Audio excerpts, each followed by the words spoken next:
Greetings, greetings, family. We are live. Welcome to the Sister Shanice Show. Yes, from you see me here live and direct. You know it is a Wisdom Wednesday, and we are in the house for another fantastic, bombastic, blacktastic show. And let me just quickly go over to YouTube just to make sure that we are indeed live. Yes, I can see that we're live and direct. I'm just going to copy the link.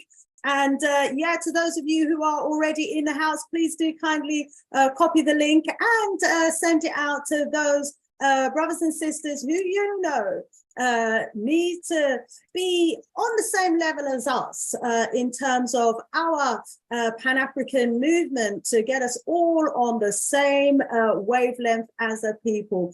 So I'm just forwarding the link as we speak. I did have one of my guests with me, and he's behind the scenes, which is absolutely fantastic. We've got a couple of other guests who are having some challenges. You know what it's like on the continent with the load shedding, etc. But let's hope that they are able, nevertheless, to push through the challenges that we experience as a people. You know, despite the continent being the place and the space where all the countries around the world get their raw materials from so that they can enjoy the internet. We, you know, who are the providers of the raw material for the internet, nevertheless, always continue to struggle without it. But, you know, we push on. So rising up the family, as you come through the house, please do give us a thumbs up. Please do let us know where in the world you are actually viewing us from. We are honored to have you join us on the Sister Shanice Show today. As always, we are delighted. As you can see, one of my guests, Sahidi, is in the house. Welcome, Sahidi. How are you doing? Welcome, Sahidi. How are you doing? I'm fine, thank you, Sister Shanice. Thank you very much. I'm very glad to be in the show. Oh, delighted to have you on. Delighted to have you on board, beloved. And you know, give us I haven't done your introduction as yet, but I will do your introductions properly for you in a little while. But you know, before we actually go into the major topic for discussion today, I wonder if you could just share with the audience, you know, maybe one or two burning issues that is impacting us as Africans where you are in the world. So we're not actually going into the topic of discussion as yet, but you know, there's always so much happening, isn't there, around the world and impacting on us as Africans. What's sort of majorly impacting on you, on our community, where you are in the world right now? As you do that, I'll be doing some posting behind the scenes. Oh, and you know what, family? Let me, while I remember, just record this show. Okay, so I've just hit the record button, so we're actually recording the show right now. So welcome, Sahidi. And, you know, what's going on where you are in the world today? Good evening. I don't know. Good evening, good afternoon, good morning to everyone. It depends with each one, each area where he is. I'm Said Ngoy from DRC. I was born in DRC. I'm from CRM. It's a revolutionary movement, Congolese Renaissance movement, actually based in South Africa. Durban. Yeah. Welcome on board. We're actually delighted to have you in the house, delighted to have you on our show today, beloved. We are expecting a couple more comrades to be joining us. I have received a message to say that they are having some load shedding problems, but I think Capelle is actually going to be joining us as well. But, you know, there is always so much for us to talk about. It just means that we have, you know, more time to go more in depth on some of the issues that we would want to discuss. So let me just go over and just welcome Capelle to join us. as well. So that is fantastic. So we know that one of our main guests as well, Rukia, she's struggling with Zoom at the moment, and these are some of the challenges that we have. So you know, we're going to make it happen, family. We are going to make it happen indeed. So first of all, before we go into the show, let me just say, put a couple of things out there to the family. Let me just go to, okay, hang on just a second. Right, yeah, so family, I've got some really good news for you. I have published my first paper. Yes, family, it's a paper that I've had on my computer for a little while. Let me just, let me allow my guests to just relax in the background while I tell you about this. I'll bring you back on in just a short while, Siddiqui. Okay, so yeah, family, oh my days, I've been working on this paper, a piece of research that I did when I was on the Dr. Winter's research course, and I'm absolutely delighted to be able to tell you that I've actually now published the paper, family. Yes, I've published the paper, and you can actually get a copy of the paper if you go to academia.edu. So go to academia.edu, and there you'll be able to get a copy of my paper. The title of the paper is The Omission of an Asian African Irish Population from Contemporary Western Academia, or actually I said Western Education. So the title is Omission of an Asian African Irish Population from Contemporary Western Education. It's a piece of research that I did to look into whether the original people of Ireland were actually light-skinned Caucasian or pale-skinned Caucasian or melanated Africans. And from the title, that ought to tell you what the findings of my research was. And it's so important, I learned on the course, family, that we publish our research. And most of us, or some of us, do you know, a lot of research in preparation for the shows that we do. And as you know, I do a radio show as well on the Big G Galaxy Afiwi.net. And a lot of research and preparation goes into preparing for those courses. And so we have a lot of Pan-African centered material, Afro-anthropological information. And what we're saying now is that we need to be sharing this information with our family and also with the wider community.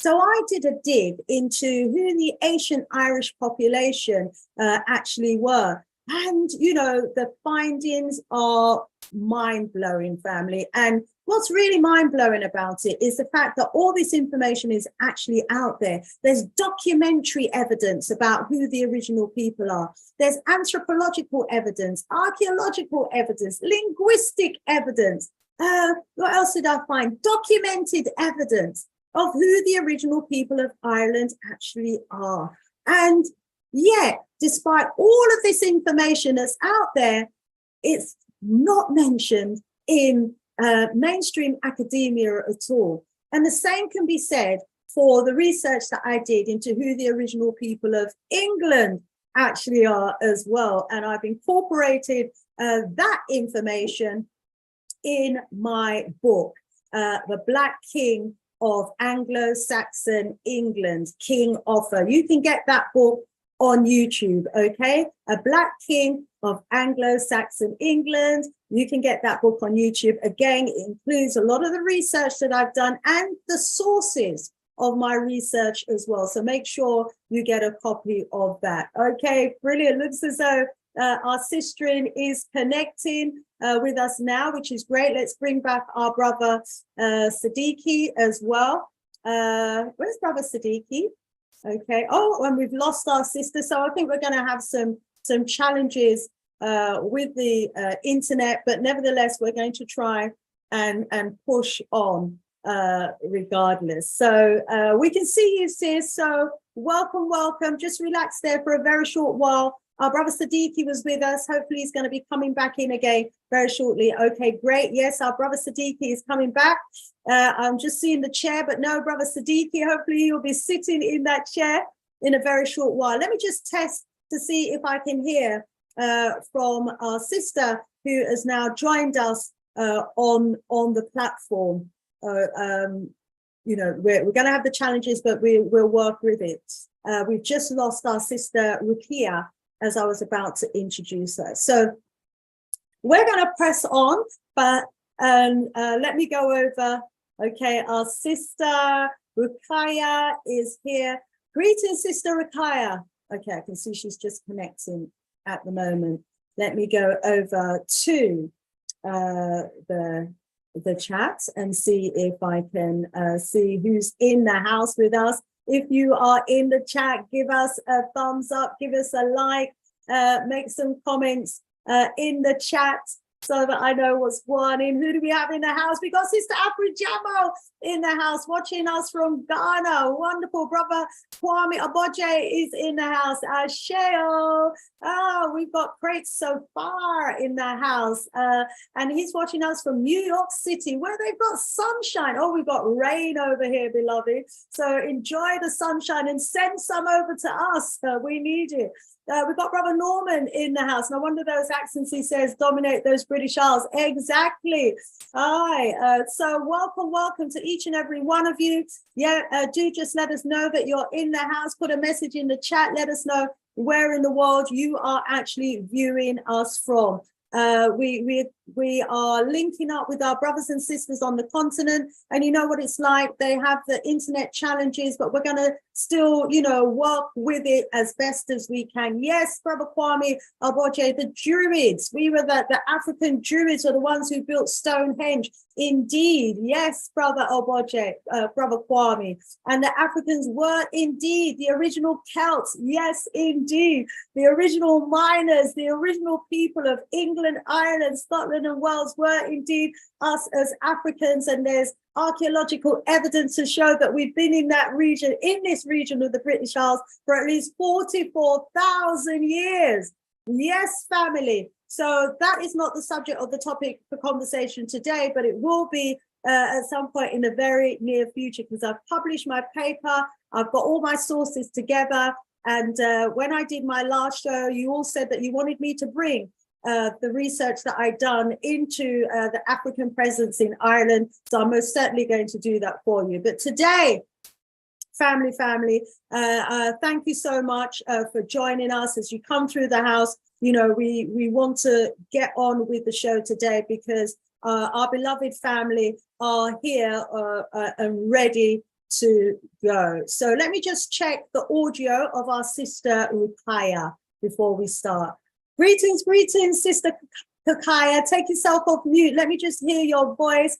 Let's find out if we can hear you all the way from the continent of Africa. Welcome. No, not hearing you. You're still on mute, beloved. Take yourself off mute. So our sister is just taking herself off mute. Let's see if we can hear her. Greetings, beloved. Greetings. Can you hear me now? Yes, hearing you loud and clear. Absolutely fantastic. Thank you so much. Thank you so much. I'm very glad to be here tonight. Oh, we're honored, sis. We're delighted to have you on board as well.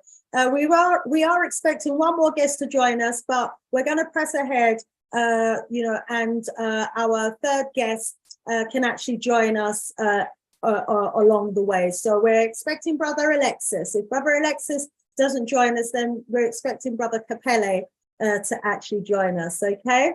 So okay, just want to introduce the topic for discussion today. We've got Brother Siddiqui in the house as well. So, and looking forward to hearing from you both. Right, so family, welcome again to the Sister Shanice Show. As you can see, we have guests in the house all the way from the continent of Africa, because we're about building a new Africa, building an Africa for the future, building an Africa to her fullest potential, family. We all want to see Africa rise. We all want to see the day when every African, wherever we are in the world, are actually enjoying the benefits of our beautiful continent. All of us who belong to the richest and most prosperous part of the planet, you know, have to be a people in the future who are respected, who are enjoying the benefits of our riches. We want to see the entire African continent and all the people of Africa, wherever we are in the world, rise economically, politically, scientifically, agriculturally, herbally, medicinally, and militarily. And we want to be firing on all cylinders, you know. But what we know is that what gets in the way of that potential transformation for the greater good of us all is if we have what some may call a tribal mindset. So we have to wage war, you know, against that tribal mindset. Otherwise, we're waging war against each other, you know, and we're allowing our differences, our national differences, you know, depending on what part of the road we were born, whether we were born in South Africa or Zimbabwe. We let all of these minor differences, borders that are just separated by roads, you know, get in the way of the fact that we are all one people. We are all one beautiful melanated people. We are Africans, all of us. And we need to have that African empire mindset and move away from the nationalistic or tribalistic or the kingdom mindset. No, we are an empire, a global people. And so what we need to do today is rid ourselves of the small-minded mindset and replace it with that empire mindedness so that we can be the greatest that we have the potential to be as a people, you know. And I'm sure everyone would agree with us on that, because what we do know is that divided we are weak, but united we are strong as a people. So it's really important that we unite, we rid ourselves of all the wars that are happening on the continent, on our borders, that we build peaceful conditions, because peace is needed for prosperity to happen.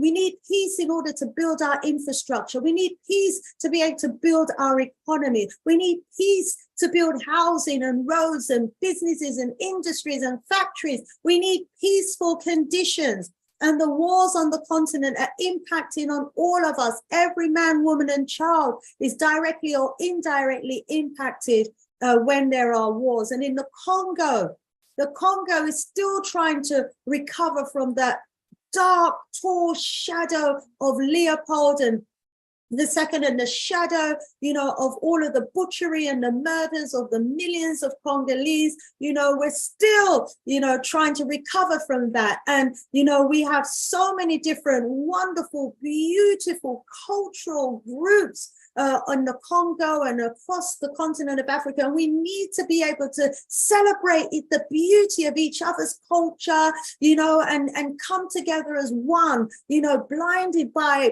the tribal differences, but united in the vision of oneness as us as a people.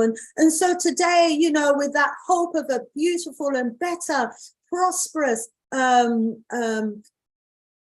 Congo and continent, we're going to be homing in on the situation of the Congo. Now, although our beloved Sadiki and our sister new to today's show, we have had guests on from the Congo in the past, and I would really like to implore you, family, to go to my YouTube channel, check out the Democratic Republic of Congo video that we did when we looked at the behind-the-scene massacres, killing and looting that was happening in the DRC Congo. It was a powerful educational program, and it provides us with an insight and a backdrop as to what's happening in the DRC Congo, okay? And so that one homes in on what is behind all the killings and the massacres. So please go and watch that video so that, you know, you can be put into context with what's going on. So, but today, family, we've got a special show and special guest,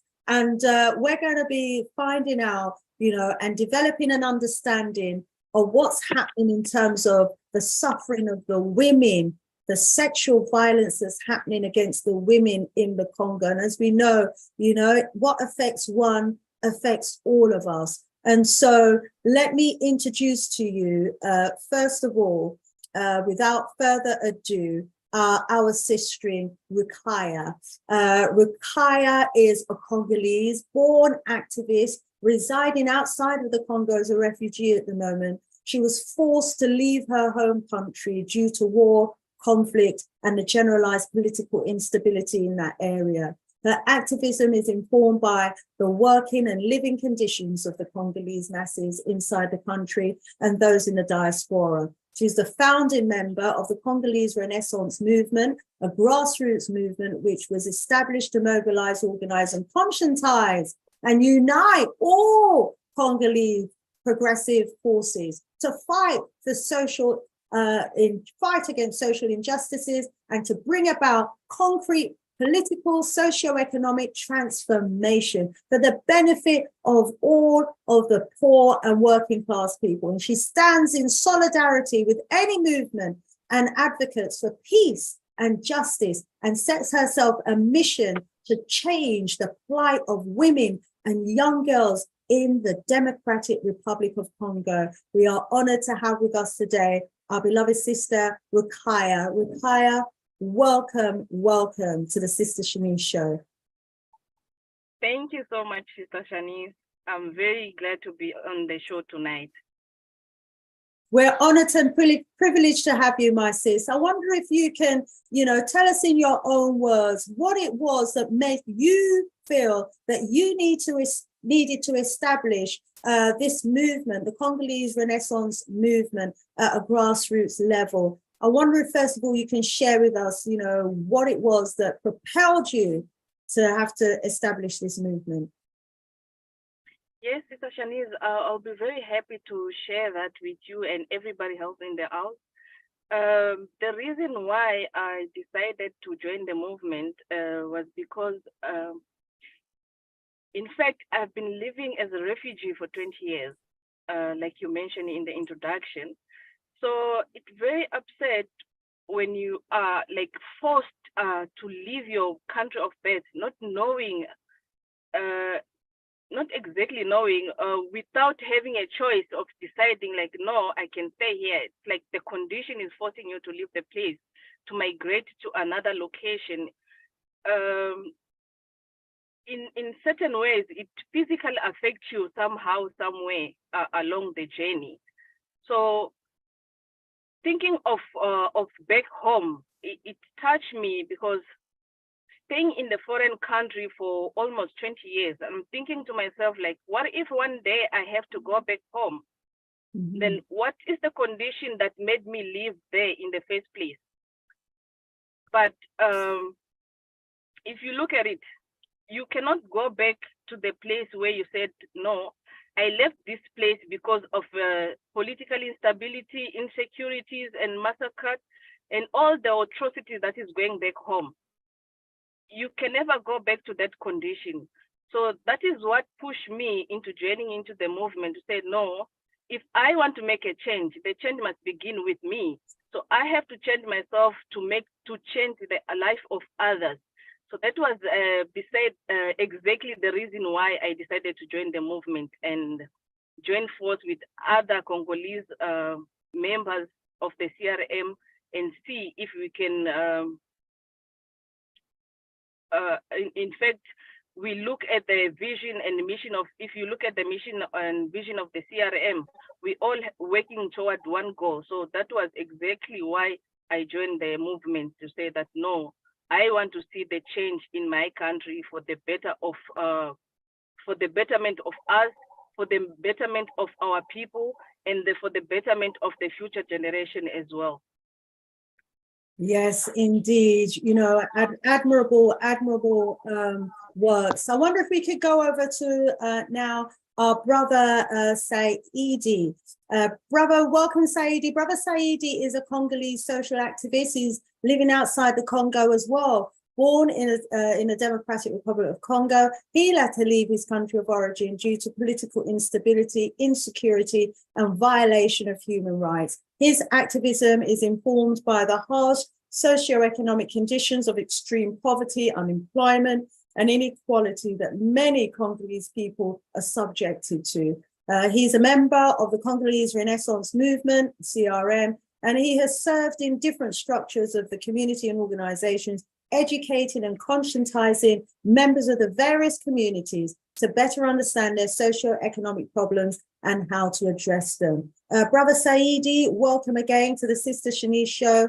We're privileged to have you join us today. I wonder if you could tell us about the vision and the mission of the CRM and what it was about that vision and mission that made you decide that you wanted to join. Please take yourself off mute so that we can hear you. So we're just waiting for our brother. Yes, you're off mute now. Go ahead. Thank you. Okay. Thank you, Sister Shanice. Thank you. I'm very happy and glad to be in a show. The aim of me to be in the movement in CRM, I wanted to be a member of the CRM because I saw the ideological of CRM. As we've been living in these countries, foreigners, we just see there's nothing better to be at home. So for us to go back home because of we ran from home because of the situation and security that's been happening in DRC. So we need that situation to be changed, and that situation can be changed if we can take a step from ourselves. So that's why I decided to join the movement, so we can do something that is very critical and a change in DRC. Thank you very much. Thank you so much. So, and this is what we've all got to be. We've got to be part of the change that we want to see. There's no point saying, complaining about the situation if we're not prepared to do something about it as well. So, hats off to you, beloved, for putting yourself out there to be part of the change. Okay, so we've got another brother that's going to be joining us. Brother Alexis is going to be joining us as well. Brother Alexis, we can't see you at the moment. We're looking at your floor. Please put the camera on your face so that we can see you. It might be that the camera is flipped around the other way, but take yourself off mute, Brother Alexis, and let's see you. This is what happens when our guest joins late. So apologies, Brother Alexis. Okay, let's message me when you're ready. I'll just put you in the waiting room for now. If someone could message Brother Alexis and let him know that we're not actually seeing him, but that we're just seeing his room at the moment. And, we want to talk to our brother as well. So Brother Alexis, message me when you're ready. Let me get a message to my coordinator here, Brother Capelle. Okay, and let me just ask him to alert Alexis that we can't see him. Okay, thank you so much for your patience on that. So we've heard from our sister Rukaya and our beloved brother Saidi about the fact that they're having to live outside of the Congo as refugees because of, the war situation and the destabilization that's happening in their country. And we all know how wealthy the Congo is. It's actually considered to be amongst the richest, one of the richest, if not the richest part of Africa. And the coastal region of the Congo contains bauxite, gold, and there's offshore deposits of petroleum. There's limestone deposits across and throughout the country. The Congo's forest reserves covers more than half of the country and is among the largest in Africa. The DRC is actually considered to be the world's richest country in terms of wealth and natural resources. And most of the raw material and the deposits actually remain untapped and are worth, they estimate 24 trillion, but you just can't put a figure on the extent of so much wealth. The coltan, the largest reserves of coltan, considerable amounts of cobalt as well. So, Congo, we know, but because it's so rich and basking in so much riches, You know, there are those who want to exploit it, the resources. There are those that don't want to pay for the minerals and the resources of the country, and so keep it in perpetual turmoil, you know, and certain groups in particular, like the women, are just so adversely impacted by the turmoil that's happening. So I'm going to go over to our guests again. Let me see if Brother Capelle, Brother Capelle, you're in the house. Fantastic. Brother Alexis, we're not seeing you. We're seeing all over your bedroom, but we're not seeing Brother Alexis. So let me put him back in the waiting room until he sorts himself out. Brother Capelle, welcome. Oh, Brother Capelle is just connecting on his audio. So while he's connecting on his audio, let me go over to our sister, because I want to find out, you know, what life is like for the Congo today as a woman in the DRC. So if you take yourself off mute, my sis, and if everyone else can put their phone on mute, who's got the baby in the house? Put yourself on mute. If the baby's where you are, it's okay. Just put yourself on mute. So let me mute actually, and bring in our sister. So sis, you know, Sister Rukaya, what is life like in the Congo today for the women, and which part of the Congo are we talking about? Because, you know, the challenges is not the entire continent, as we the entire country. You know, give us, you know, a more specific information about what's happening in the region that you had to flee from, where that region is, why you had to flee as a woman, and what's actually going on, please. Okay, thank you so much, Sister Shanice, once again. The life back home, okay, let me say in terms of women in general throughout the DRC, not to being particular, not to mention like particular area. In general, we are all affected in so many different ways as Congolese women, because first of all, we are being marginalized as women through social, economic, as well as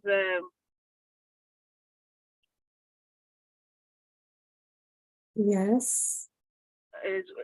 Sorry, That's I was okay. saying we are being marginalized in so many forms as women in back home in DRC. Mm-hmm. Mm-hmm. So in other words, I would say the struggle of a Congolese woman still continues up to date, because even though we've got customer rights, so even though we got legal rights, but our customs and legal constraints still limit us to certain opportunities. The inferiority of women has always been embedded in such an indigenous way, indigenous social system, and re-emphasized in the colonial system. Mm-hmm. Mm-hmm.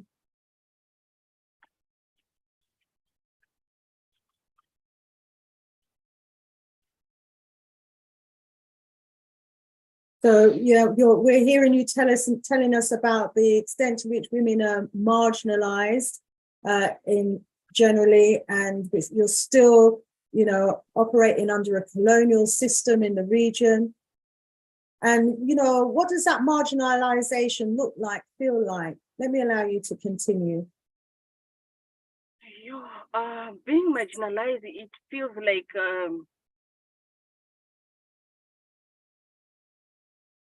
it makes you feel like you are not part of the people, or you are not part of the region or part of the country. So you feel like you are excluded from your own people, like you are pushed away because of political instability back home, and the war and conflict as well. Mm-hmm. The human rights violation and violence against women, violence against women is it's unimaginable brutally back home. Mm. In fact, it is even very it is very devastating if you think of it. Like, as I was doing this research on this topic, it made me even have nightmares, because I was thinking of what a woman goes through. Like, you find that people are being raped. A woman is raped by a group of people, and not to think of the impact that is left on them. Because when you are being abused, especially when you are sexually violated, there are so many physical consequences that come with it. It just doesn't come as sexual violence itself. There are so many consequences that comes with it, like anxiety, isolation from society, and in fact, there's a lot even more worse that you can think of it. Wow, we hear you. And as you say, it's unimaginable for us, you know, where we are, to be thinking about what the women are going through. So what part of the Congo is this actually happening? Which part of the DRC is all of this actually happening? And can you give us a rough idea of the scale of it? You know, Yes. how many women are being impacted? You know, is it a daily occurrence? You know, what's I want to get a sense of and a feel of what's actually going on. I'm hearing about the abuse, but is it on a daily basis, or, you know, did it just happen as a one-off incident? You know, give us a sense and a picture of what is happening, please, or what has happened. What is happening? Okay, thank you. What is happening back home is it's not only happening in all the country, but there's certain areas that is even worse than the other part of the country, like in the eastern part of Congo, where there's more high rate of sexual violence, and the northern part, and then there's Sud Kivu, but mostly in the eastern part, that's where it is even worse than all the other part of the country. Wow. And why is that? Why is it so much? Why is there so much of these rapes and this violence and the atrocities happening in the eastern part of the Congo? Are you able to put your finger on what the cause of it is? Okay, the cause of the sexually high rate of sexual violence in the DRC, because in fact, gender-based violence has been a major issue throughout the world, not only in Congo, but throughout the world. And I think it should matter to us, because we shouldn't take it lightly, because thousands of people, they die due to this act, and others, they even lose their that means they die, and they lose some of them lose their life, some of them lose their loved one, because in some parts of the country, you get isolated when like a rape victim get isolated, because they think now you can't be part of us, so you are being isolated. So there's so many issues with regard to this gender, as well as beside the fact of physical effect, we also got psychological and social consequences. Like I mentioned before, anxiety, depression, sexual dysfunction, poor reproduction outcomes, social isolation, stigmatization, the breakdown of communities and families. So it all includes there. because with the hardship of the economy, you find that everything, when you think of it, it gets very upset, because this rape and violence are also caused by the people that should be protecting the country in the first place. They are caused by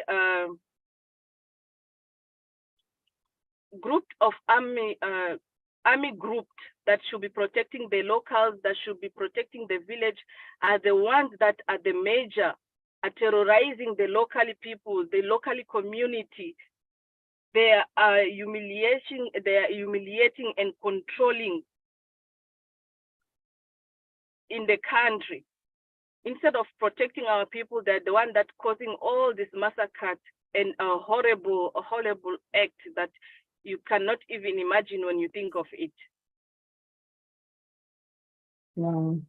We hear you, my sis. I mean, I've got in my notes here that since 1996, the eastern part of the DRC has been ravaged by war and violence. Dozens of illegal armed organizations and army units have been responsible for numerous human rights violations and pervasive insecurity. Civilians, especially women and girls, bear the greatest burden of the conflict. Innocent individuals are attacked, abused, and killed on all sides. Women and girls are particularly vulnerable to such attacks. Sexual and gender-based violence has emerged as a defining feature of the conflict, to do exactly what you said, to then ostracize those women from out of their communities. So not only have they suffered a horrific, maybe sexual invasion, but then they're ostracized from their community as well. And this is being done as a deliberate military tactic. And we're told here that every month, hundreds of women and girls are sexually abused in their homes and workplaces, particularly in mining communities, often in front of their families and communities. How awful. And what's fueling this, it's saying here, it's been driven by Congo's minerals. The rebel and army troops are inclined to create an unsafe environment that ensures the status quo. Congo's conflict minerals travel via a complicated yet controlled and traceable supply chain before ending up in industrialized consumer goods. Persistent impunity of sexual and gender-based violence, as well as other human rights violations in the country, exacerbates insecurity and violence in the region. Women and girls have suffered disproportionately, we're hearing, and it's on the rise as well. Wow, it's actually being described, the eastern part of the Congo is being described as rape capital of the world. And the prevalence and intensity of all forms of sexual violence has been described as the worst in the world. While the country has been trapped in conflict, the use of rape as a weapon of war has been rampant and uncompromising. Sexual violence inflicted upon women and girls has been nothing less than brutal and destructive, physically, socially, and psychologically, and so we hear the trauma, we feel the trauma of those women and girls that are having to suffer this. And so, it makes us all the more realize why it's so important to have organizations like the CRM, who are trying to, conscientize the community. Let me bring back our brother Saidi to talk further about what's happening in the eastern part of the democratic part of the Congo, or to go on and talk about what the CRM is serving to do and maybe how we can support the works of the CRM as well. That's the Congolese Renaissance movement, because, wow, doesn't there need to be a renaissance? Please take yourself off mute, my beloved, and join the conversation.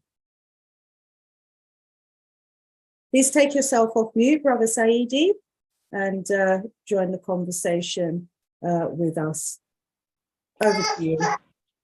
Thank you again. Thank you once again for this opportunity to talk about DRC, the violence and the rape that have been happening in Congo. the DRC has been the Democratic Republic of Congo has a long history of unrest and instability. Through the sexual violence always occurred in the same capacity. The long history of the war of DRC. The first war, the violence of the first war led to the second war of DRC. The history of that rape in DRC, it started since there was a genocide in neighboring country, Rwanda. So the armed group from Rwanda and Burundi, they fled in DRC especially in eastern parts of the Congo.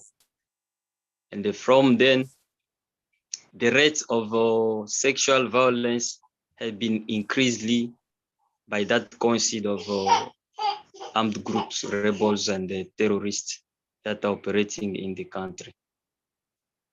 And there is a report that's been recorded that each day there is 1,000 women have been raped in DRC. It's very pity. 1,000 women raped. What about a month?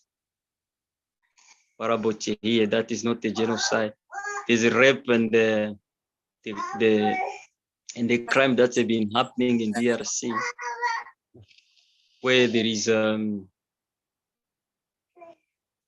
MONUSCO, UN, the peacekeepers that are operating, and they even failed to disarm those rebels. It's very pity in DRC. So especially the eastern parts of Congo, have been facing the atrocity and the violence. It's like the rape it just become a natural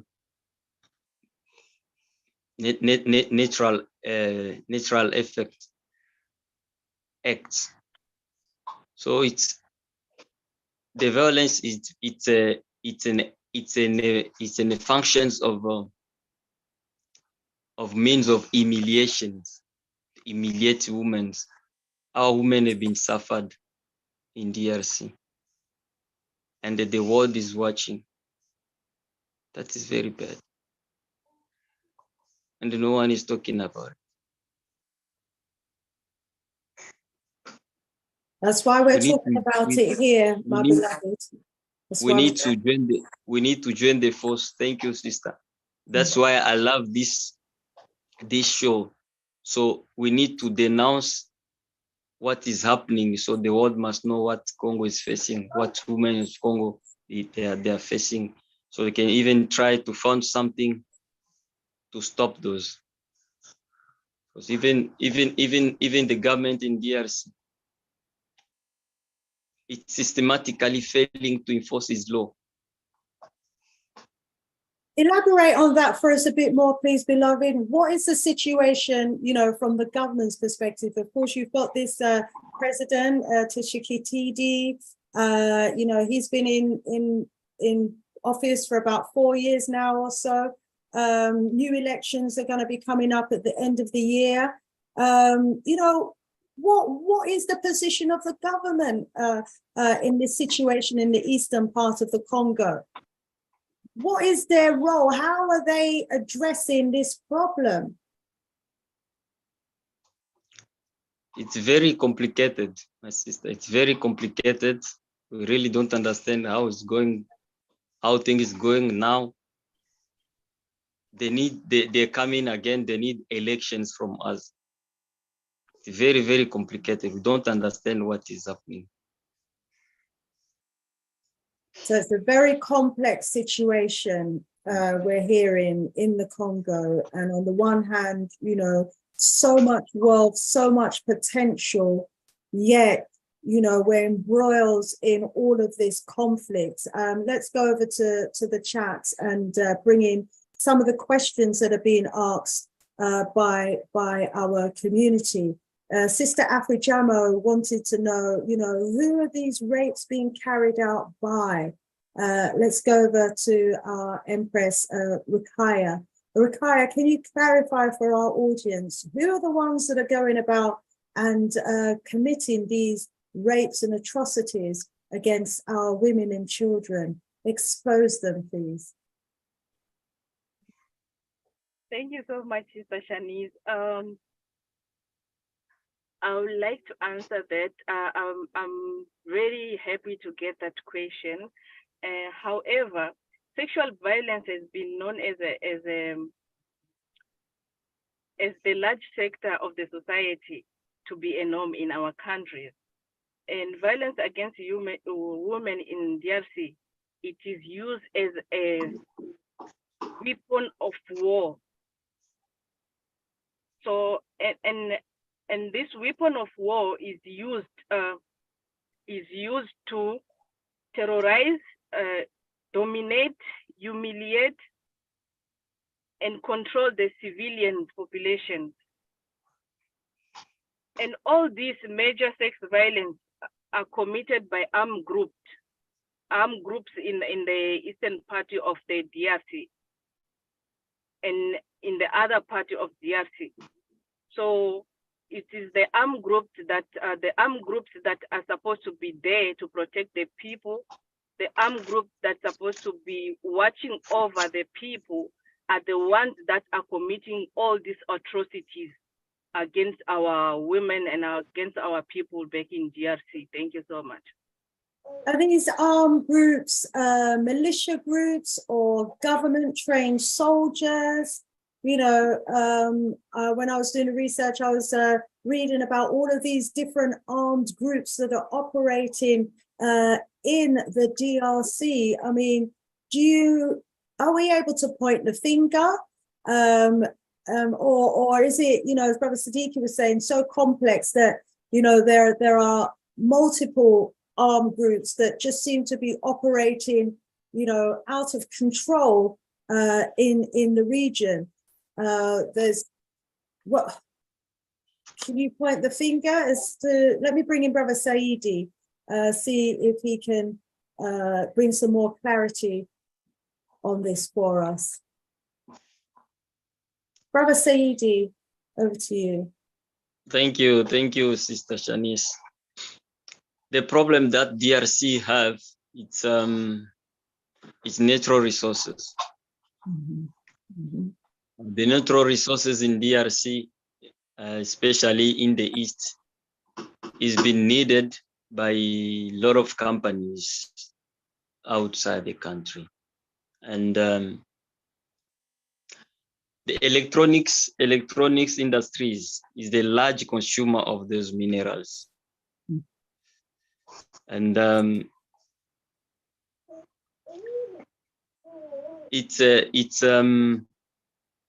it injects a considerable amount of money in the supply chains,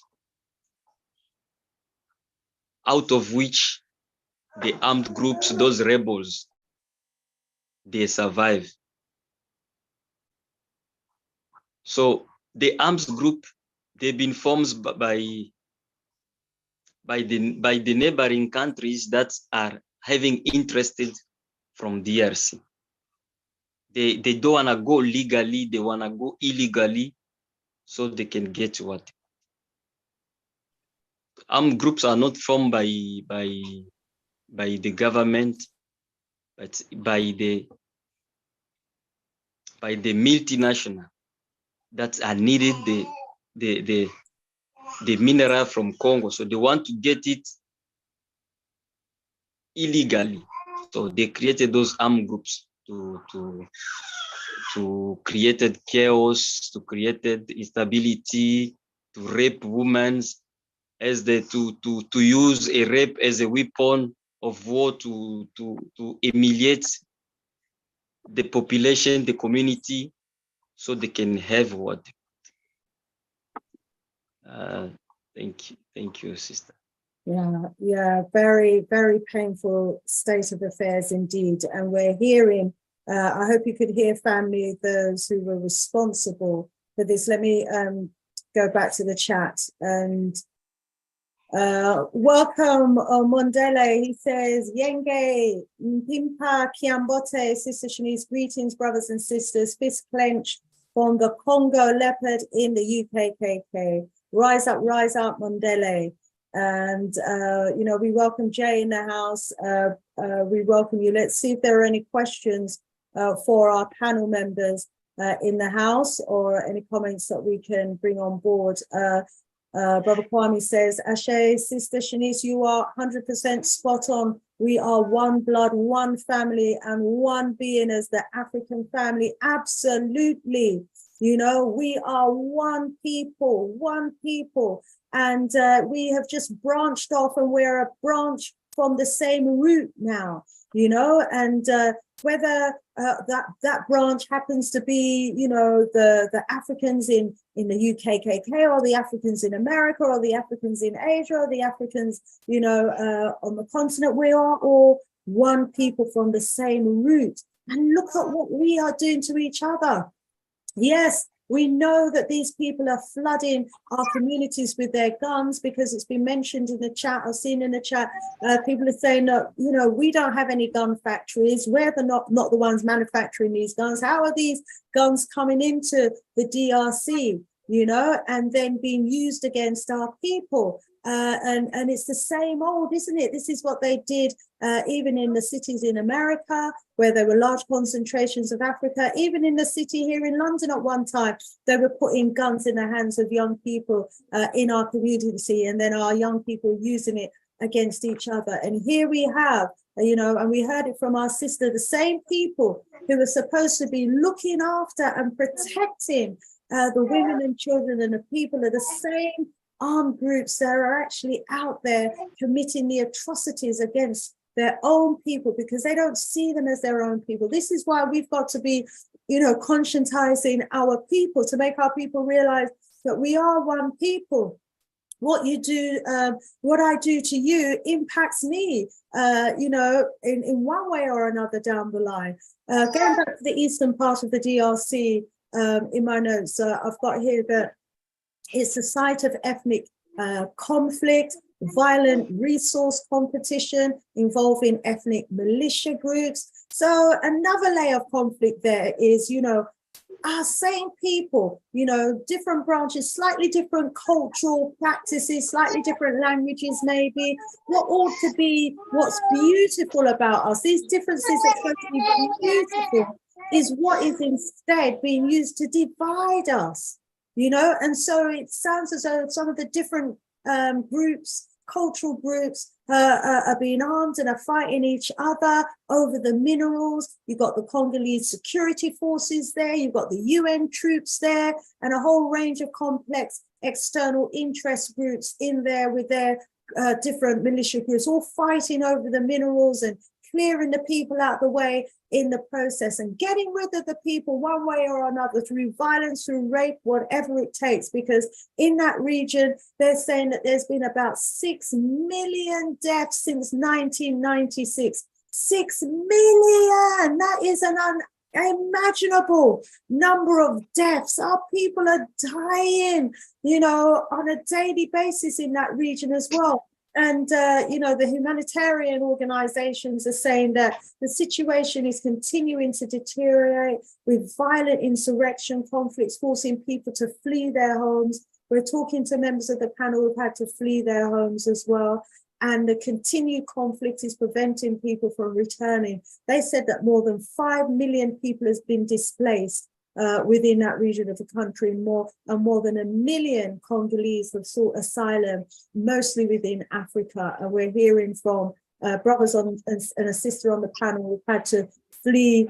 They are amongst the numbers who have had to flee their home country and become a refugee in another part of the continent, because of the deteriorating situation in the eastern part of the Congo, which we have heard is all about the fight over accessing the resources in that country and the minerals in that part of the country as well. What a sad situation. And just imagine if we had peace.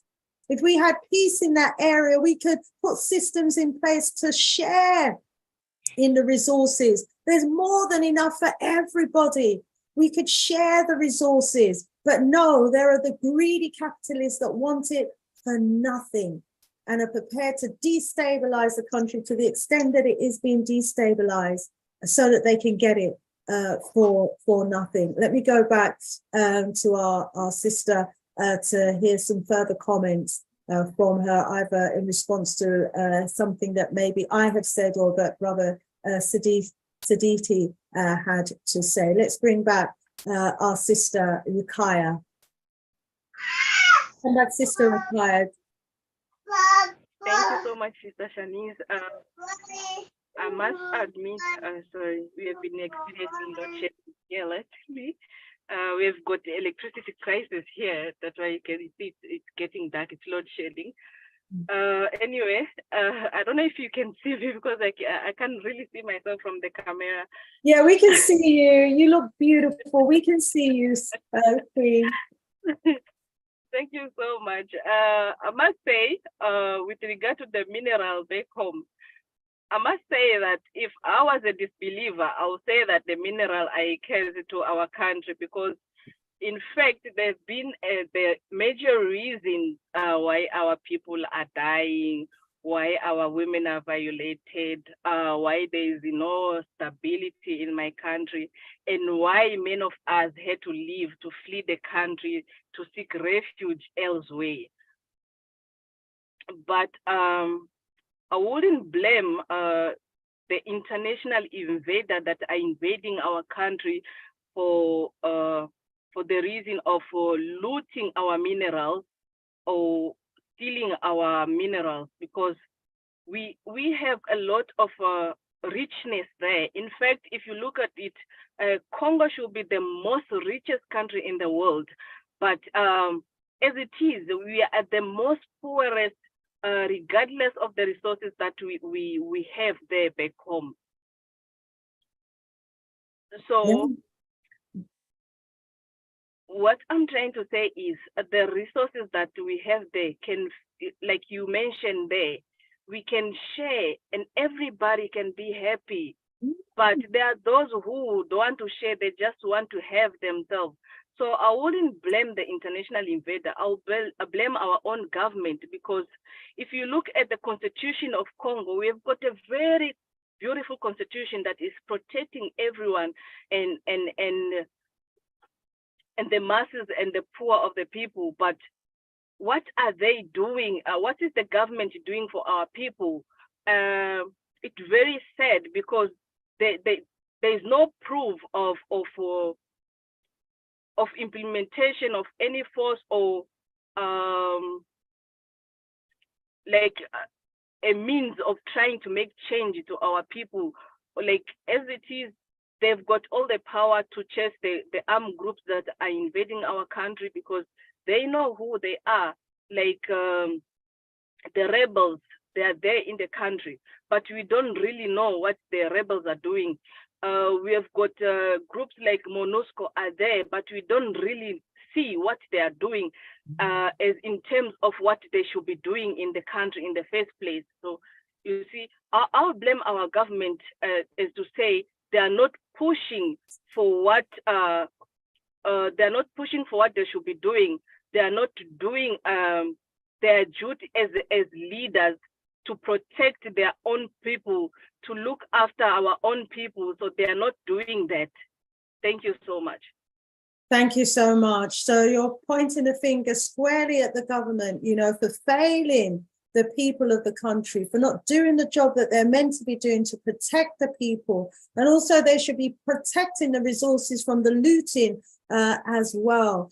So because of the riches of the country, which you're saying, some people are actually feeling is more of a curse at the moment. And this is why we've got to raise our consciousness among ourselves as brothers and sisters, and, you know, really push home the message that we are one people, you know, and we should not be fighting each other, because, you know, the crimes that are being committed by people who look like us. Yeah, we know that there are outside forces that are actually, you know, providing the guns and the training, you know, and sending the young people out. And because of the impoverishment in the situation, we get some of these young people who, you know, just for some personal satisfaction and personal gain, are prepared to go out there and cause the destabilization of their own country. And so there's a huge job of work that needs to be done to, you know, to help conscientize the mindset of our people. And so through organizing, through mobilizing, through supporting our people on the ground, by encouraging our people who are out there doing the work like we're doing here on the show today, we can prepare the next generation to have the right mindset,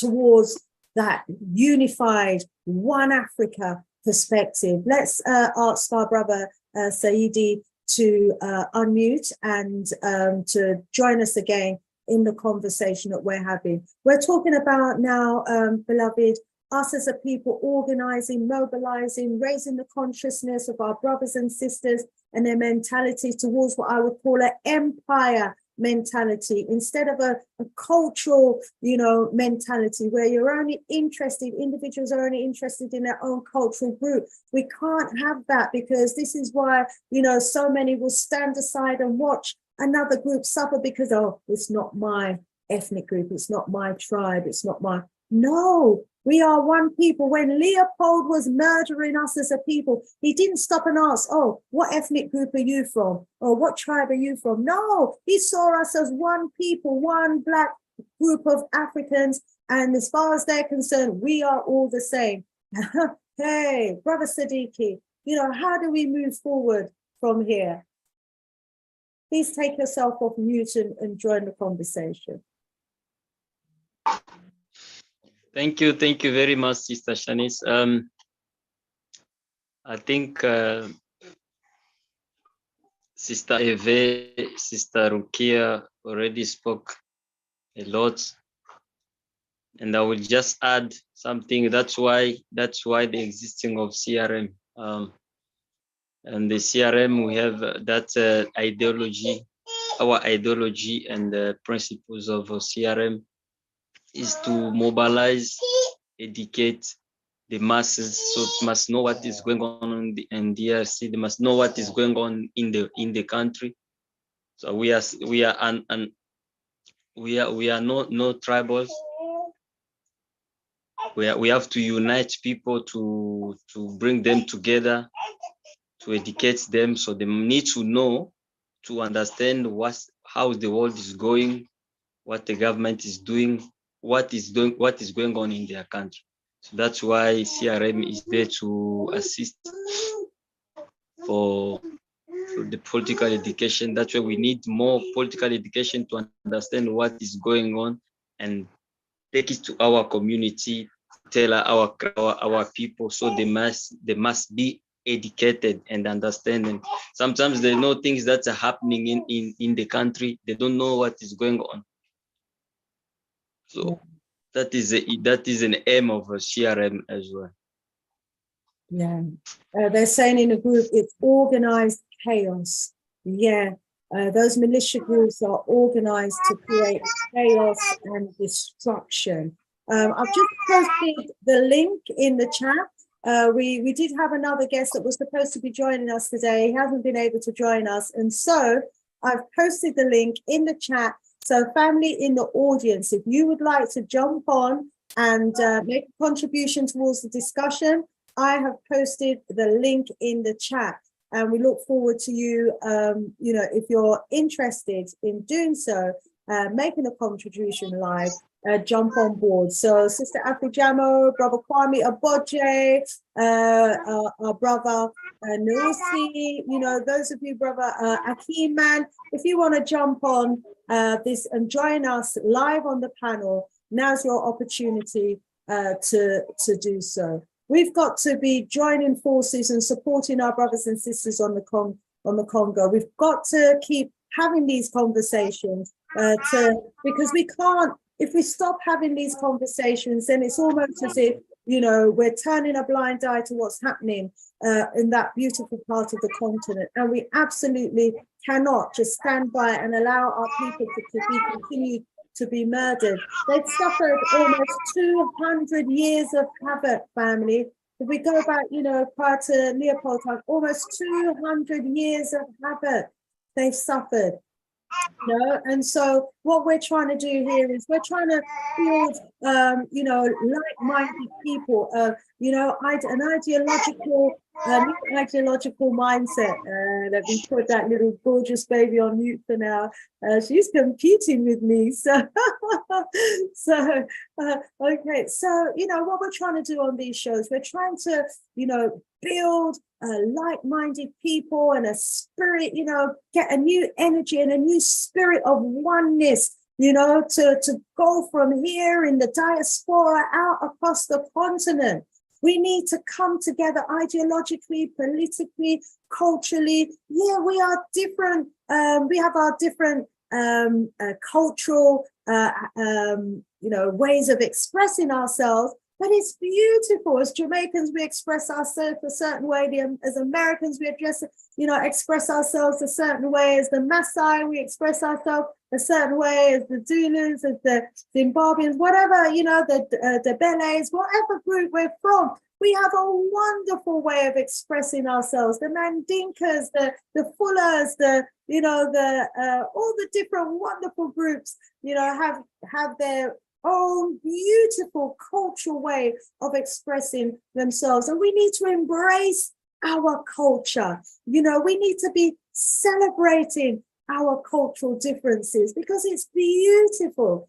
And so from this platform, you know, this is what I want to be pushing out there, you know, this oneness, this consciousness that we need to organize, we need to politicize, we need to come together, we need to be reminded that we are one people, one family, you know, and that's the mentality that we need to have. And it's this mentality, family, that's going to prepare us. You know, hey, where you going, Siddiqui? Come back here.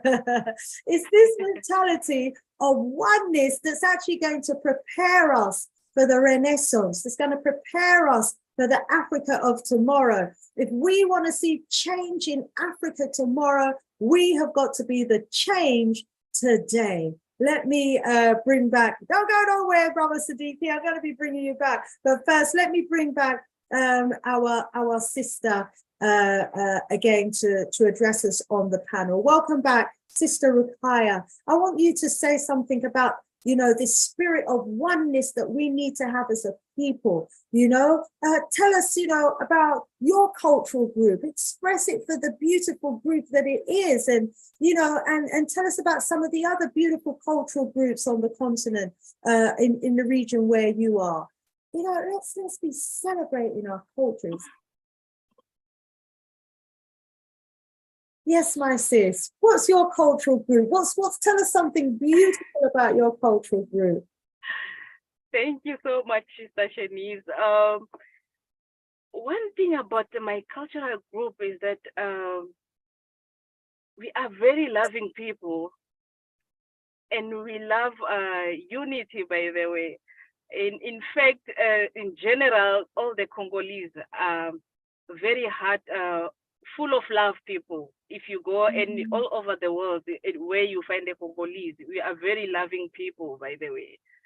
And as to regard to what you said about unity, what we don't know as Africans, as human beings, what we don't understand about unity is the power that it contests, the power of unity, because together united, you can never be defeated.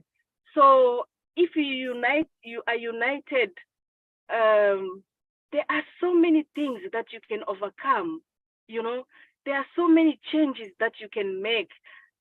You can make so much impact in this world if you are united if you are strong bonded together with love, patience, and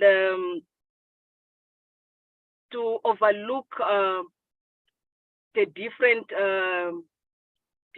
cultural, different skin tone, because sometimes we have this thing like, no, he's from a certain country, you feel like you have a phobia for another African, for your fellow African, when all our skin is black, you understand? So love it, yeah. yeah, we understand, regardless of our skin color, what matters is what is in the heart. You know, he's my brother. Beside of where he coming from, at least we should think of it like, you know, he's a human being like me. That's Yeah, right. I think we should look at it like that, you know, like he's a human being like me. So we must look after one another. We must care for each other. And actually, I was praying. I was very happy when I heard about the Sister Shanice's show. I was very impressed. Like, you know, she started such a great initiative. Like, you bring different people around the world, and I was saying, oh my God, I'm praying that one day we all get to unite through this house, which is the Sister Shanice show. So I was very happy. And just to conclude on this, I'll just say unity is very powerful. Absolutely, my sis. Beautifully put, beautifully said. You know, while together we are powerful as a people, absolutely. And, you know, we need to look after each other and love each other. And I was feeling the love that was coming from you, my sis. And, you know, and when we consider the fact that the Congo is like the heartbeat of Africa, you know, probably where humanity started from, in that region there. And so to know that there's all of that humanity there, all of that love, and yet, you know, the minds of some of our people have been polluted and poisoned to the extent that they can pull a trigger and at someone who looks like their mother, has the same skin complexion, same skin tone as their mother, their sister, their brother, or their children. You know, we've lost our moral compass somewhere. You know, who's training these people was a question out there. Who's taking over the minds of our people? Who's corrupting the spirit of our people? We are, I agree with you, my sister, beautiful people, you know, so much humanity, you know, we're from the same root. Us as melanated people, we are one people. And that one love amongst us, we have to try and bring that back to the fore. Okay, just to remind you, in the chat, I posted the link in the chat, family. Come on. Yeah, come on. I know there's some of you out there that want to jump on. It's your time now, okay? You've been asking me for this opportunity so that you can join the panel. I've posted the link in the chat, so do join us. Oh, what's this character here? Let's have a look at what we've got. What a rise up, Norman. Thank you so much. Norman has bought a super sticker and has donated $20 to the show. Thank you so much, Norman. Much appreciate love, your beautiful jester and family. Yeah, you can join Norman as well if you want to make a donation. And let me go over to my channel guest actually to ask you, do you have a PayPal account, or does the organization have a bank account? Is it possible for people who want to donate to be able to do so? And if so, how would they do so? Let's go over to Brother Sadidi to find out more about how people could donate. Brother Saidi, are people able to donate? Are you accepting donations? What's the situation? Please unmute yourself and join the conversation. Because it will be good to be able to support this organization, to support them financially. Yes, Saidi. Thank you once again. people, they are very, they are more than welcome. They are more than welcome to support the movement. That is the unity that we are talking about. Sister Rukia talk about unity. That's the unity. When I remember in the village, when your baby is sick, you're not gonna treat your baby alone. Everyone will come. Anyone who knows something, they come, they contribute the knowledge. Some people they bring with some medicine. So when you have a child, is not your own, is for the community. So we'll be very grateful. We'll be very grateful. They are more than welcome. People need to support the movement so it can go forward and see how we're gonna make some changes in Africa, and particularly in eastern parts of the DRC. They are very welcome, more than welcome. Thank you. And how would they make that donation, beloved? Where can they send that money to? We are going to speak with the movement and see how we're gonna send you the details, all the necessary details, so they can do so. Okay, and what I'll do is I'll post it in the description under this show so that people have got the information there. Okay, thank you. I see we've been joined by Capelle. Welcome, Capelle. How are you? Greetings, Sister Shanice. I don't know whether my voice is audible enough. It's fine. Yes, we're hearing you. Go ahead. No, thank you very much. I tried to join, unfortunately it was not audible, and I decided just to go to YouTube just to follow the discussions. Well, we're certainly delighted that you've decided to come on the front to join us here, that you've been hearing the conversation that we've been having. We've got to the point now, my beloved, where we're saying that we need to have unity. We need to, as a people, be putting our differences aside. And that what is different is what is beautiful about us as a people. And we ought to be celebrating our differences rather than using it, our cultural differences. We need to celebrate it. I love the cultures, the various different African cultures, the dress, the dance, the language, the sound of it, the mannerism, the behavior. It's beautiful, and what they've managed, some of the cultures have managed to hold on to from ancient times and bring from the past into the future. It's beautiful. We ought to be celebrating our cultural differences and not using it as a justification for slaughtering and committing genocide against ourselves. So we're trying to push this consciousness here, my brother, where we're trying to push and to change the mindset of our brothers and sisters on the continent away from this individual culturalistic perspective to an empire perspective. Let's hear what you have to say, my brother Capelle. Take yourself off mute. In the spirit of unity, in the spirit of oneness, what say you, beloved? Oh, thank you very much. I'm running away from the younger lions and the lioness. I think they are going to disturb me.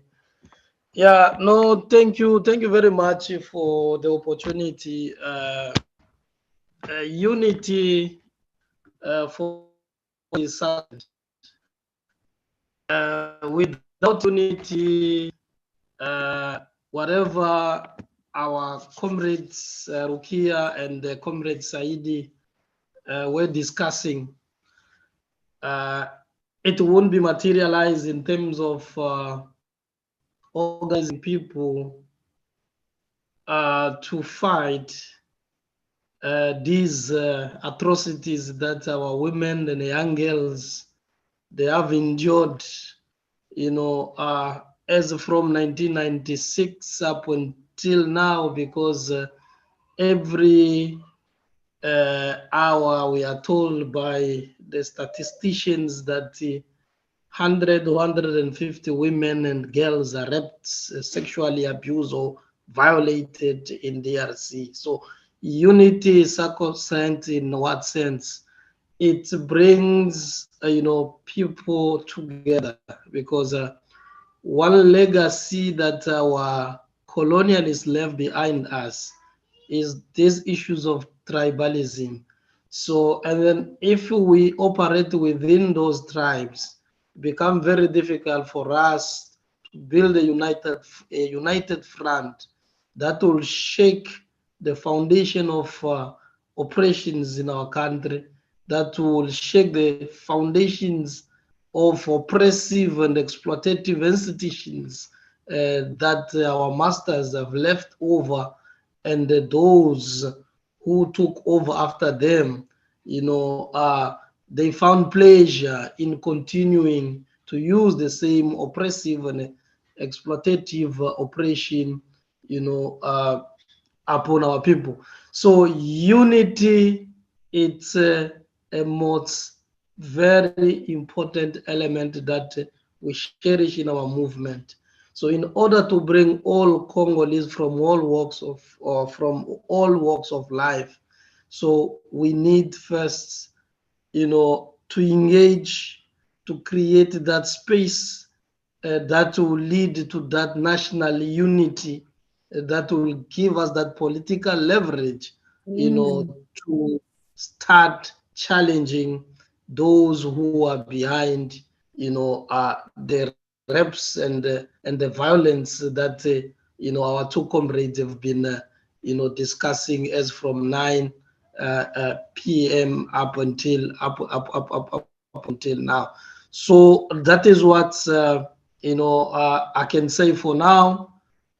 If there are some other questions also, I can answer. But for unity, it's what we cherish, because even our freedom fighter, our father Patrice Lumumba, there is one element that he was talking in all his meeting, and then we have seen that thing is coming back to us.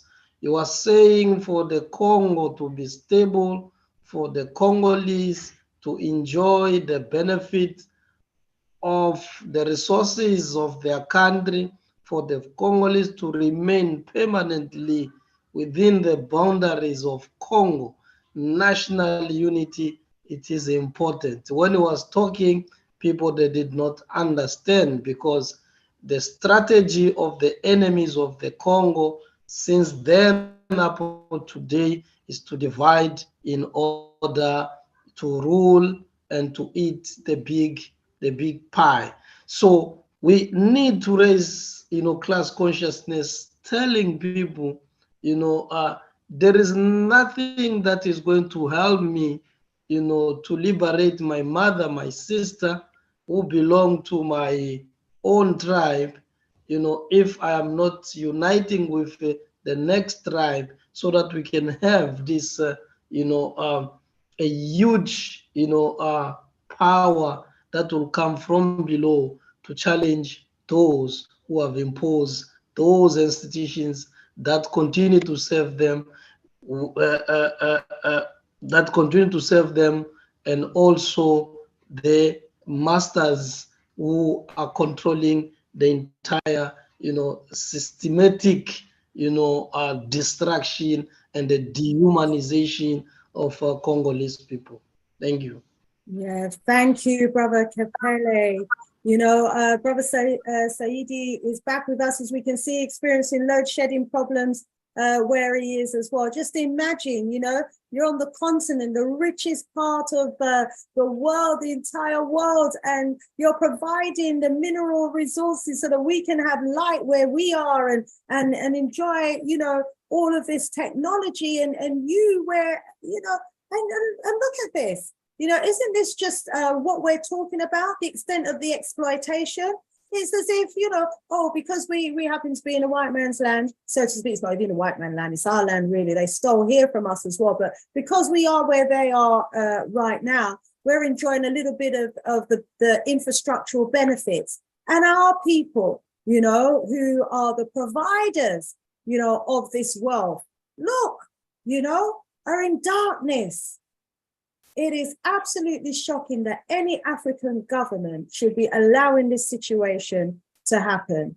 I'm going to go over to the chat because I was reading that our family members are proposing that we organize an event, a fundraising event, to raise some funds for you all. So I want to get an idea from the chat how many people are actually up for this. Now, I know our family is a global family, and so, you know, you're not all going to be flying into, you know, the Gambia or flying into Ghana or flying into South Africa, are you, for this fundraising dance that you're talking about? But maybe we could do an online party, you know.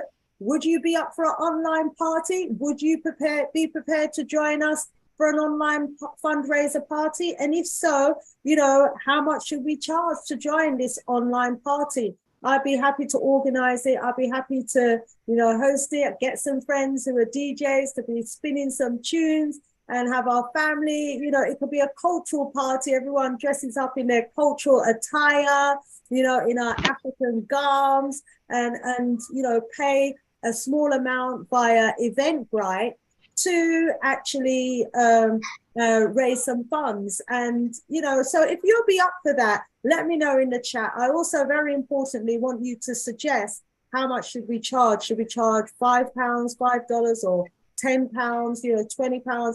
How much should we charge? Or should we just leave it open so that people can pay any amount? I don't know if it's possible just for people to make a donation, you know, or whatever they can afford. Some may only be able to afford $5. Some might be able to afford $1,000. And if they are, we don't want to, you know, restrict them. But all this money obviously will go towards funding, you know, certainly some lighting equipment for our family members, you know, but, you know, the need is there. And when you think about the fact that they're in the part of the world where, you know, there's so much sunshine as well, why isn't there more solar, you know, that's being used to provide energy for our brothers and sisters, you know, the wind energy, you know, for the countries that are by the sea and out, you know, it's got the coastal region. There should be wind energy, you know, turbine energy that's providing electricity. The technology exists, but clearly what's happening is, you know, they keep our countries in turmoil so that we're not in a position where we've got peace and stability to do the works that needs to be done. Okay, Brother Norman is saying £5 to £20 and £1 to £2 and £3 to sweeten the pot. Brother Kwame Aboje saying £10 he can afford. So let me hear from more of you in the chat, family. Would you be up for a party if we were to organize a fundraising cultural party for our family in the Congo to support this movement who are raising consciousness amongst our people? Tell me if you would be prepared to come. And if you were prepared to come, would you be prepared to come dressed in your cultural attire, maybe even do a dance for us, you know? We can have some fun. What sort of fun could we have? Would you want to be on the party organizing committee? If so, you know, get in touch with me, leave me your email address. Let's make it happen. You know, it was said in the chat, we've got to do more than talking. When the talking's done, then it's time for action. Absolutely agree. And, you know, we can, you know, make our fundraising efforts entertaining. But I'm willing to put the work in, as you all know, but it's going to be absolutely pointless if the family is not going to be there to support, and if you're not going to be sharing the information and be encouraging family and friends to join the party. You know what it's like. We can't have a party with just one or two people. We have to have a party where the masses actually come out and support. Let's support our family. Let's go over to our queen in the house, our beautiful sister, Ruqayya.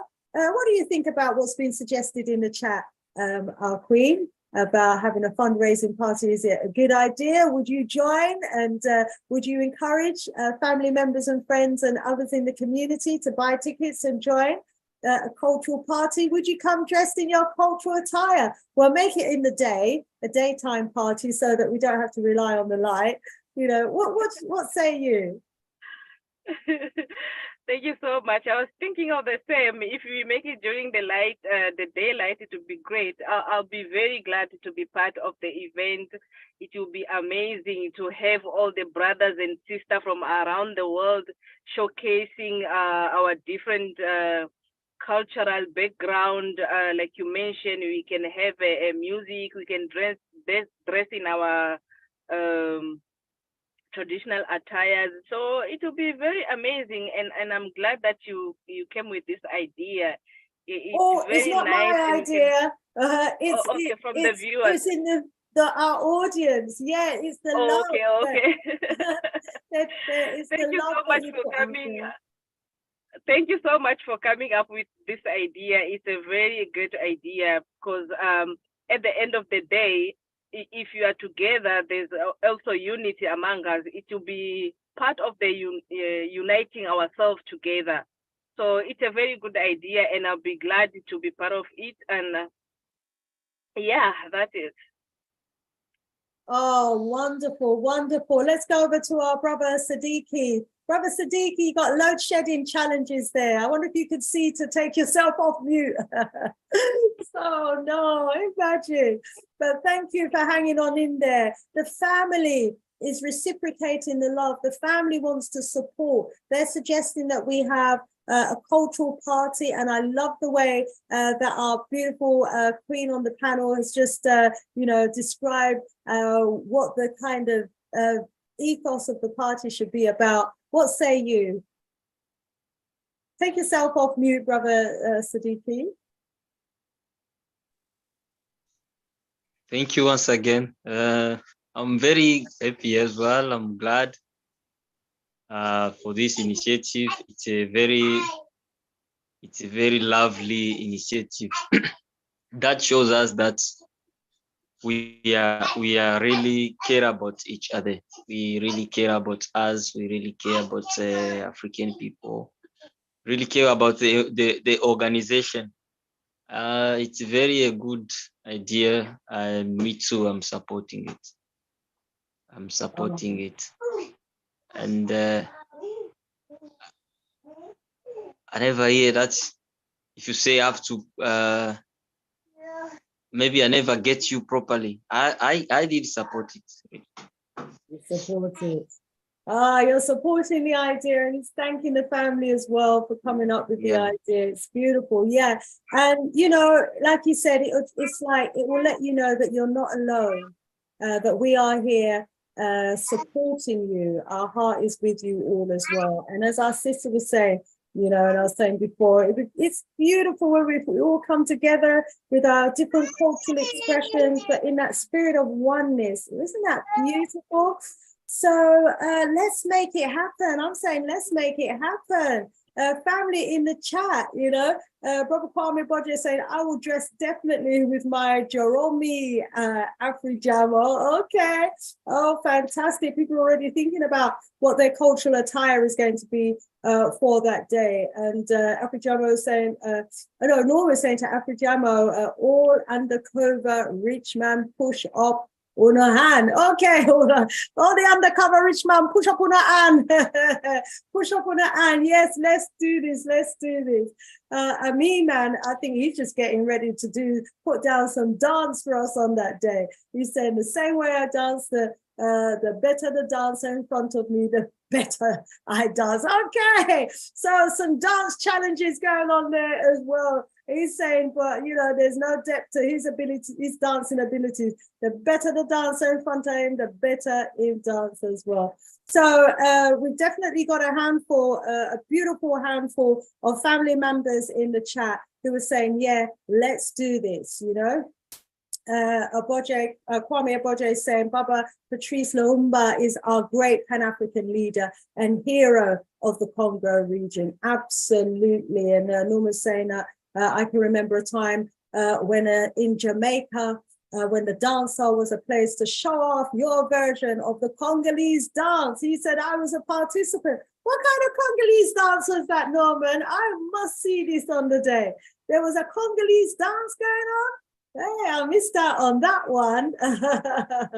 Oh, and I'm even say, yeah, mine no the Congolese dance. Yet in all matters, we just consult the ancestors and move. Yes, that's right. I mean, you know, we're just creative people. We can make up dances and creativity on the spot. So I love the excitement about the idea of the dance. We're going to have to make it happen.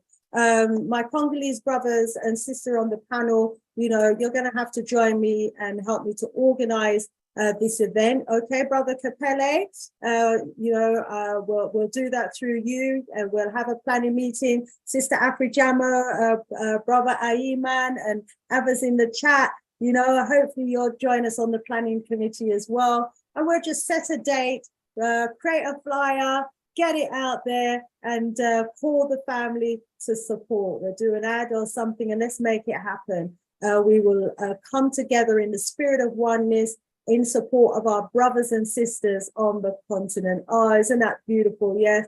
Send off some hearts and some flowers. We love that. Oh, I better plug in myself here. Looks as though this thing here is going to run out of juice soon otherwise, and I don't want that to happen. So let's just go around and get some final words from our beloved brothers and sisters who are, you know, doing the best they can to raise awareness about what's happening in the Congo. This is so, so important, you know, because the world is a massive place, and, you know, we need to know what's happening in all parts of the world, wherever we are indeed. Their problem is our problem. Their challenge is our challenge. And, you know, right now, the DRC is a place, especially the eastern part of the DRC, that's been described as the rape capital in the world. You know, there's an intensity of all sorts of violence and atrocities and abuse that's been committed against our people, and we want to draw attention to it, and we want there to be a public outcry about what's going on, so much so that the powers that be, you know, have to take a step back and allow the government to bring back stability to that region, and to those other governments on the borders that are complicit or contributing towards the destabilization so that they can funnel the minerals and resources out of the country. Fire for them. Them saying one day who's got their hand in all of this, fire for them.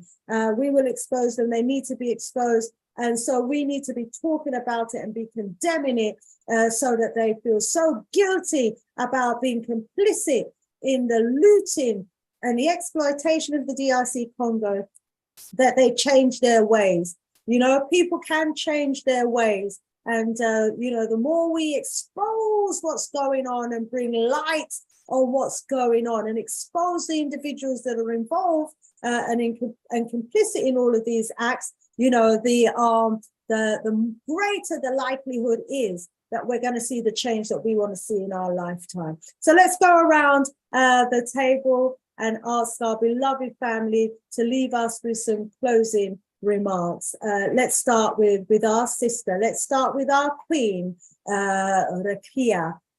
Rukia, over to you. Thank you so much, Sister Shanice. I must admit that there's so much that the government can do in the country. It's like saying me coming into your house. So I cannot come in your house without your permission, right? Unless if I'm coming by force, or that by force. There's only way that I can come to your house without permission is forcefully. But if there's no force, it means that there are other method that was used to come into your house without forcefully, but without you being aware of it. So at the borders, like you mentioned, there are people who are supposed to be the front line for protecting those borders in the first place. Those people that are in the front lines at the border should be working with the government directly, or they are working with the government directly. So they should be signal, or they should be signaling the people other when there is danger that is coming into the country. But how do we find ourselves already in danger when there are people that are supposed to signal the other people in the country that there's danger without us knowing, like you are being attacked from nowhere. You know, it doesn't really make sense to me, because if you are put there as a leader, in charge to protect your people, to stand for the dignity of your people, and your people are dying behind you or in front of your eyes, how do you explain that?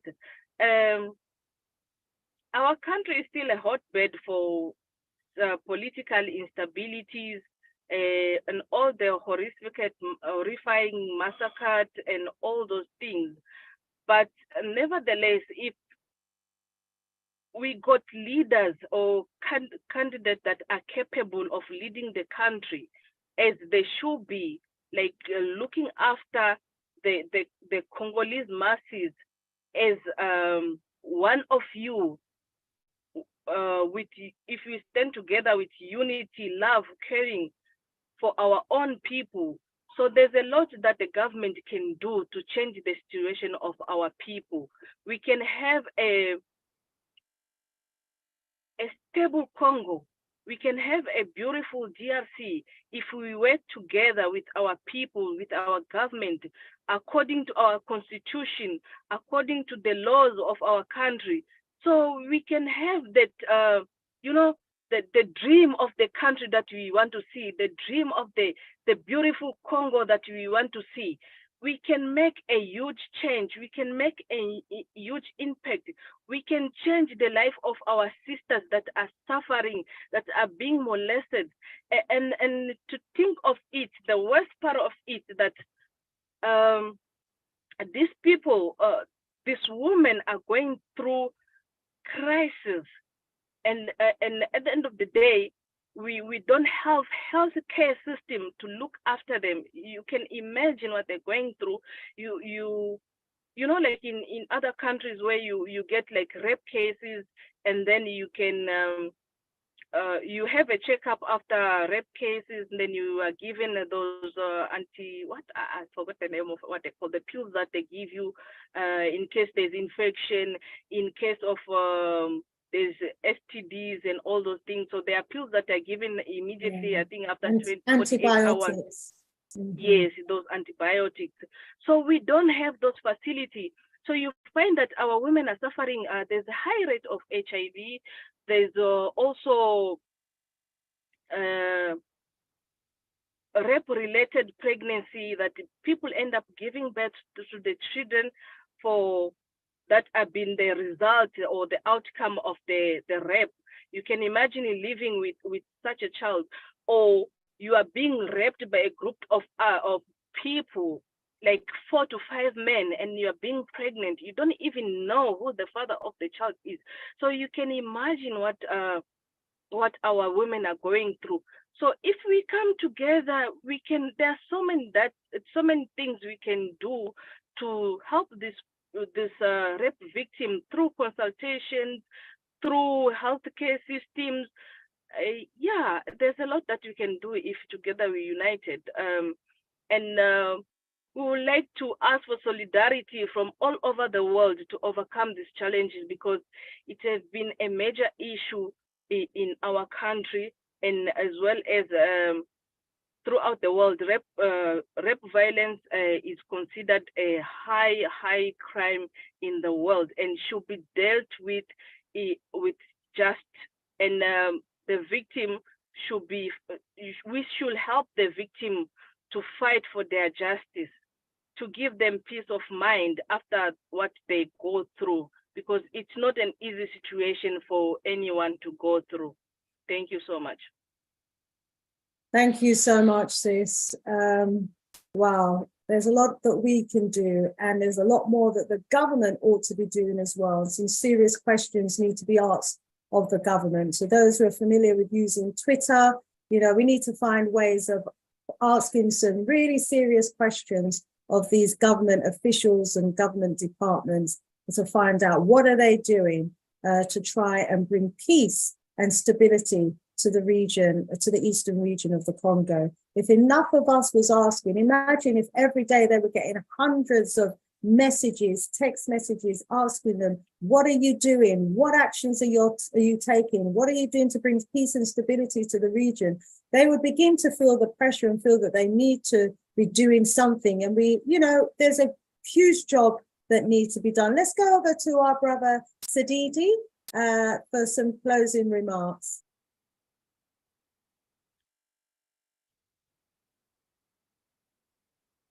If you take yourself off mute, my brother. Yes, here we are.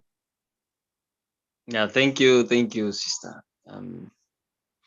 My comrade already speak a lot, and it's already speak a lot about more remark. And what I want to add about our government. Our government, they are in front line of stopping what is happening in DRC. The violence in DRC is become a tragedy. It's a tragedy in the country, and really I know the government is knowing, what is happening. People has been talking about, and most of women are crying about those things. The government need to take another step of prosecuting those perpetrators that are committing crime and murders.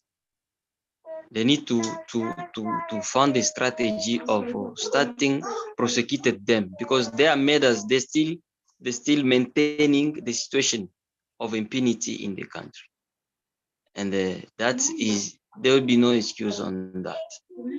So we need our country, our government, to take its responsibility of protecting his people. Found a way how these things must be end. And all over the world, I've make a call on everyone who need to support about this thing. We need the peace and the stability in the country, so DRC can be a better place to live.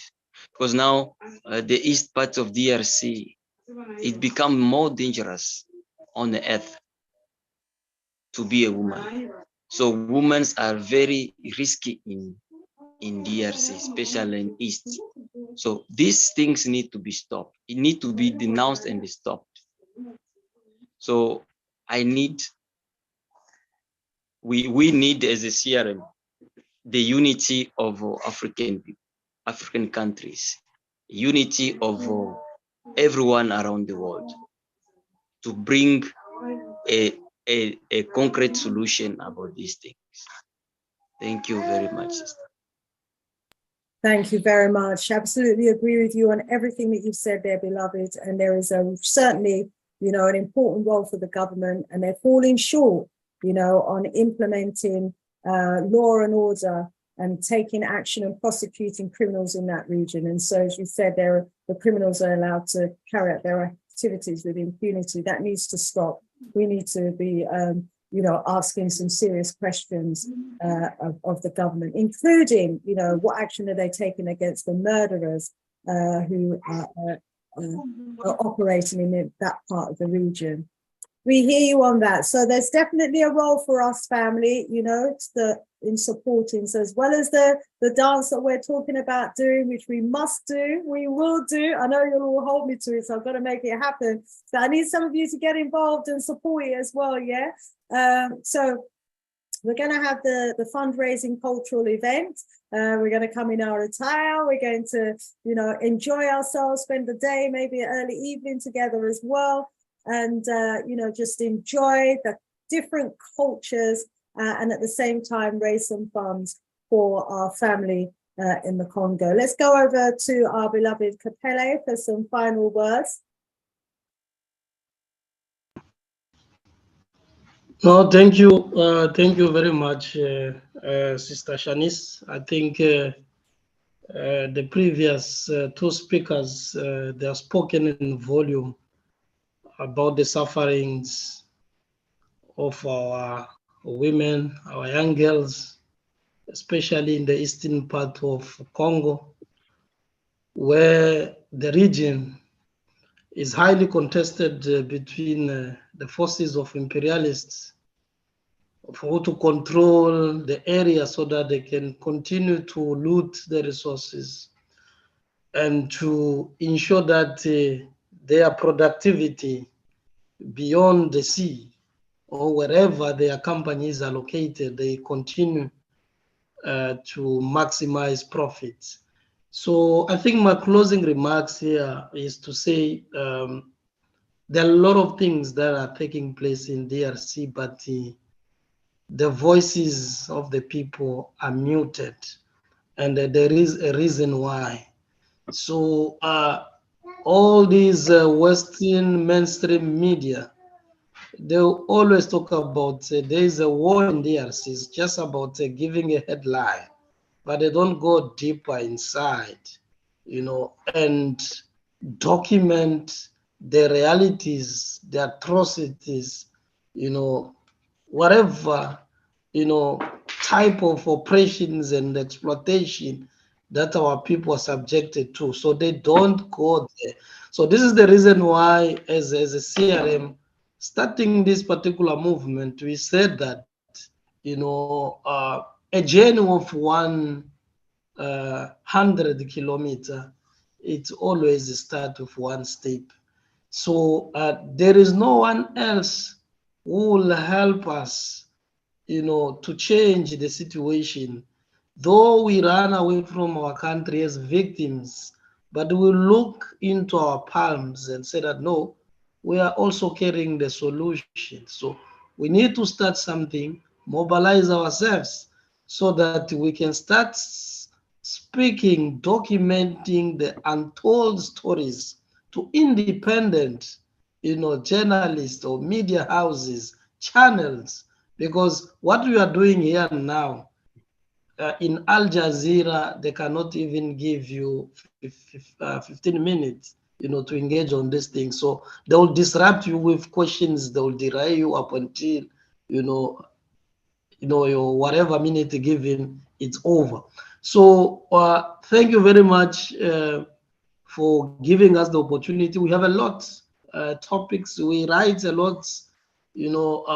Recently we have published, I think an article. We documented the struggles of people where these what we call UN peacekeeping. I normally call them business keeping force, not peace, because they were deployed to maintain peace, but we don't see peace.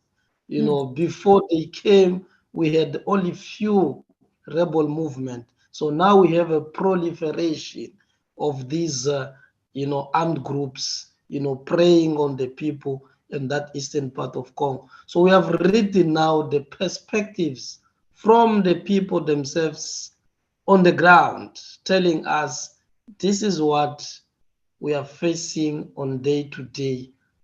So we will continue to knock Sister Shani's show door, for another presentation, so that we tell the world, the people, they need to know through this independent channel, because the sponsored, controlled mainstream media will never give in us a space for us to document about these atrocities. For the people to support this movement, first they need to hear what is the struggle these people are driving. And then this is what we are busy, documenting about the issues of women, oppressions that our people are facing, the brutality of the police, our people suffering from the hands of the same political leaders who were supposed to organize the society, developing strong institutions, ensuring that they develop the country, lead the process of industrialization, to ensure that the Congolese people, they live in peace and harmony in their own country. So unfortunately, that is not happening. So CRM is our vision of, seeing one day we have a social democratic, stable, non-sexist, non-tribalism, a united DRC where everybody is going to share, the wealth of the country, equally. So that is where we are going. And to get there, it's not going to be an easy, task. So challenges will come, and we will have to find ways on how to survive so that we can achieve what we have started. So we are not going to get tired. It doesn't matter how long it will take, but we believe that what we are doing, it will leave a trace for a new generation that will come after us and say that no, this is a lifetime struggle. We need to pick up the spear and continue where the other generation, left over. So that is the remark, Sister Shanice.